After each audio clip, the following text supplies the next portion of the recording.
ஒவ்வொருத்தவங்களுடைய செயல்பாடுகளை அக்செப்ட் பண்ணிக்கிறாங்கன்னு தோணுது. ஏன் இதை கேட்கிறேன் அப்படின்னா, அதிமுகல இருந்து வந்த செங்கோட்டையன் அவர்கள் இப்போ வரைக்கும் அம்மாவுடைய புகைப்படத்தை கேரி பண்ணிட்டு தான் இருக்காரு. இல்ல இப்போ திமுகல இருந்து ஒருத்தர் வந்து சேர்றாருன்னா, கலைஞருடைய புகைப்படத்தை நான் வச்சுட்டு தான் இருப்பேன்னா, அதையும் அக்செப்ட் பண்ணிப்பீங்க. கொள்கை தலைவர்கள் எங்க கட்சியினுடைய அடிப்படையாக இருக்கக்கூடியவர்கள். அவர்களிடமிருந்து எடுக்கப்பட்ட கொள்கைகளை வைத்து தான் எங்களுடைய கட்சி இயங்கிக்கிட்டு இருக்கு. எல்லா தலைவர்களிடமும் நல்லதும் இருக்கும், ஒரு அல்லதும் இருக்கும். கண்டிப்பா. அந்த அல்லதை விட்டுட்டு நாங்க நல்லதை மட்டும் எடுத்துக்கிறோம்னு நம்ம சொல்லியிருக்கோம். விஜய் அவர்கள் பேச தொடங்கின முதல் வார்த்தையே மஞ்சள். மஞ்சள் மங்களம் அப்படின்னும் பொழுது மற்ற நிறங்கள் என்ன அமங்கலமாங்கிற ஒரு கேள்வி இங்க வருது இல்லையா? பெண்கள் முன்னேற்றத்திற்கான அவருடைய வழிகாட்டுதல்கள் இதையெல்லாம் நம்ம கொள்கையை ஏத்துக்கிறோம். அதே சமயத்துல பெரியார் அவர்கள் கூறிய கடவுள் மறுப்பு கொள்கை மீது எங்களுக்கு உடன்பாடு கிடையாது.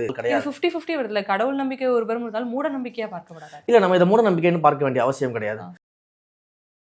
ஒரு மதத்திலையும் இருக்கக்கூடியவர்களுக்கு ஒரு நம்பிக்கை இருக்கும். நம்ம மூட நம்பிக்கை அவர்களே அவர்கள் நம்பிக்கையின்படி வாழ விடுவதுதான் மத நல்லிணக்கம். அப்ப அது மஞ்சள் விளையக்கூடிய ஒரு பூமின்றதுனால அதை அவர் கோட் பண்றாரு.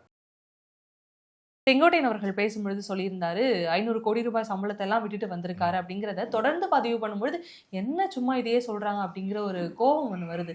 உங்க கோபத்தையும் உங்க வெறுப்பையும் நான் பாராட்டுறேன்.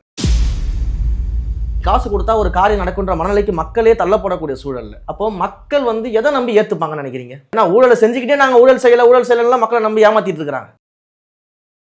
அரசியல் எனக்கு இன்னொரு தொழில் கிடையாது, அதனுடைய ஆழ்மனதின் வேட்கைன்னு எழுதியிருப்பாரு. தாவேக்கோவினர் அனைவருமே அந்த வேட்கையோட செயல்படுறாங்களா? அந்த வேட்கையோட தான் செயல்படணும்னு நாங்க சொல்றோம்.